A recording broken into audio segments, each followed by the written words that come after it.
सचिन, आपके पिता राजेश पायलट ने आपको जिस मैनेजमेंट इंस्टीट्यूट में भेजा था अमेरिका में पढ़ने के लिए,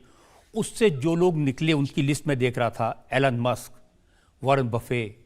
सुंदर पिचाई, ये सब वो लोग हैं जिन्होंने करोड़ों अरबों डॉलर कमाए, और आप उस रास्ते पे जाने के बजाय राजनीति में आ गए। इस देश में अगर शिक्षित लोग, कुछ प्रिंसिपल्स, कन्विक्शंस को मानने वाले लोग और अच्छी क्वालिफिकेशन वाले लोग राजनीति में आते हैं, चाहे किसी पार्टी में भी हों, तो ये देश के लिए एक अच्छा संकेत है। अब कौन चाहेगा कि कम पढ़े लिखे लोग इस देश का नेतृत्व करें या देश में कानून बनाएं? तो अच्छा बैकग्राउंड, अच्छी शिक्षा और क्वालिटी एजुकेशन मैं समझता हूँ हर क्षेत्र में इम्पोर्टेंट है, लेकिन पॉलिटिक्स में ज़्यादा इम्पोर्टेंट है। इसलिए मुझे तो लगता है कि आपको खुश होना चाहिए कि ये इलॉन मस्क और फलां आदमी इतने अरबों रुपये कमा रहे हैं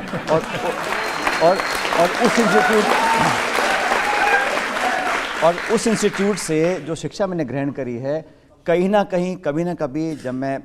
राजनीति में हूँ या सदन के अंदर हूँ, पार्लियामेंट में, विधानसभा में, सरकार में, कानून बनाने हैं, लेजिस्लेशन बनाना है, डिबेट करनी है, दुनिया के लोगों से बात करनी है, तो अच्छा पढ़ा लिखा व्यक्ति जाएगा, सबको अच्छा लगता है कि भाई हमारे देश में कोई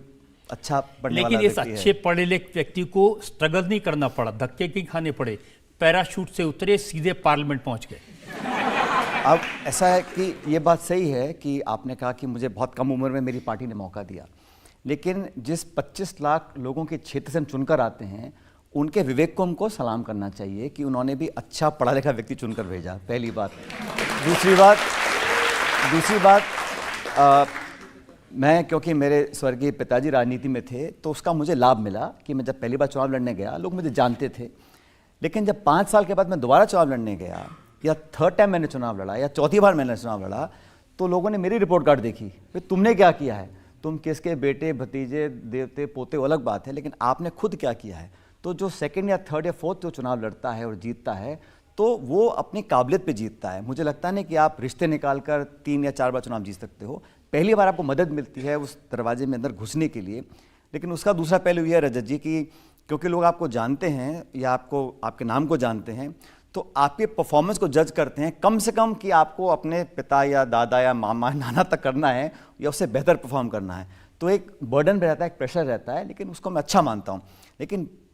अल्टीमेटली जनता जनार्दन है, पब्लिक चुनाव जीती, और ऐसी लंबी लिस्ट है जो लोग राजनीतिक परिवार से आते हैं लेकिन उनकी पार नहीं पड़ पाती है, क्योंकि पब्लिक जो जज है, पब्लिक का जो वोट पड़ता है, वो अपने विवेक से डालते हैं। उसका सम्मान हमको करना चाहिए। पहली बार जब आपको भाषण देना पड़ा था तो मैंने सुना आपके हाथ पैर फूल गए थे। मेरे तभी फूलते हैं, आपके अदालत में बैठ के सोच रहा हूँ पता नहीं क्या पूछ लेंगे। नहीं, लेकिन जो पहला मैंने भाषण दिया था वो बाय चांस मुझे देना पड़ गया था। मेरी मदर चुनाव लड़ रही थी और मैं बहुत छोटा था, मैं कल 12-13 साल का था, तो मुझे अचानक वो गांव के एक सरपंच ने कहा कि वो इनके बेटे बैठे हैं, वो भी आके भाषण देंगे। तो मैं इतना घबरा गया रजत जी, भाषण देते देते मैं 1.5 या 2 मिनट बोला हूँगा, मुझे लगा कितने घंटे हो गए हैं, जल्दी ये भाषण ख़त्म हुआ, मैं छोड़ के भागूँ वहाँ से। बट वो बड़ा एक ऐसा वाक़या है जो मुझे हमेशा याद रहेगा।